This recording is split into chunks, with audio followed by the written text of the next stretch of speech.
Amuyuta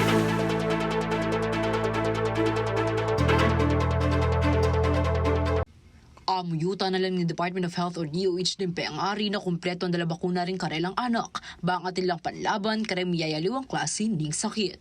Dapat kanong siguro na alang anak yung ospital o mayangubi karang sakit amalyari naman na iwasan kapamilatan ding bakuna. Agpangpaking ahensya, ligtas, libre at matalabing bakuna karing health center. Panagkat na ng DOH kasabi na ng World Immunization Week, kumpleto na rin bakuna ring anak.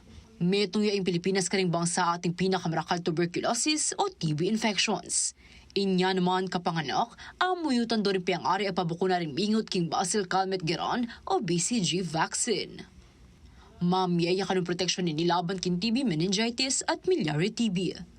Tutuki kanini ang pentavalent vaccine, amamiya proteksyon laban king diphtheria, tetano, pertussis, hepatitis at pulmonya. Atin mo namang pneumococcal vaccine o PCV, laban king pulmonya at meningitis. Agpangking DOH, ring edad adwang bulan pababaring mayan miawa karing makamate sakit.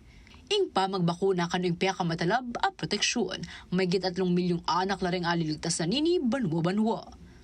Samantala kay ba't ning 19 mabanwang alang kaso ng polio king Pilipinas, biglang mika outbreak inyang September 2019. Pauli na niti, kailangan lang kanong may bakunahan ng active polio vaccine o IPV ring anak. Atin mo namang oral polio vaccine. May itong pakarang malalang sakit na mabilis mikalat at makamate, ing measles o ipe, alang panulo para kanini, o neng atin namang bakuna. Api nini, ing MMR vaccine, o measles, mumps, and rubella. Tutuki, ing hepatitis B vaccine, ang mabibiya ka rin anak, kabait da. Dagdag na pa ng DOH, alos 90% na rin bingot ang miyaawang hepatitis B, ring mika ka chronic liver infections, inya maulaga, ing pa magpabakuna. Para ka rin bisang pabakuna ka rin kanilang anak, muntang mo kimpaya ka malapit na health center king kayong lugar, at makiramdam king anunsyo ning mararapat ang bakunahan.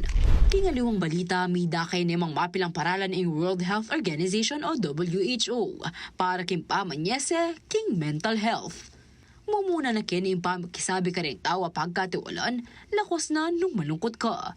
Midake muna mang oras para ka rin physical activity, kalupan na ning pamaglakad. Masanting mo naman kanong dinan miyang painawa in kaya kang sarili, at gawan ding bagay ang mami enjoyment kaya ka. Ali mo naman kanong dapat makaapekto kin panugali nung makaranas bad day o atin na masanting amilyari kin kaya kayong aldo. Sabi dapin, a bad day doesn't make you bad. Ako, inke kayong talaswiyo, liya na kanilaw, ating pusong makabalin.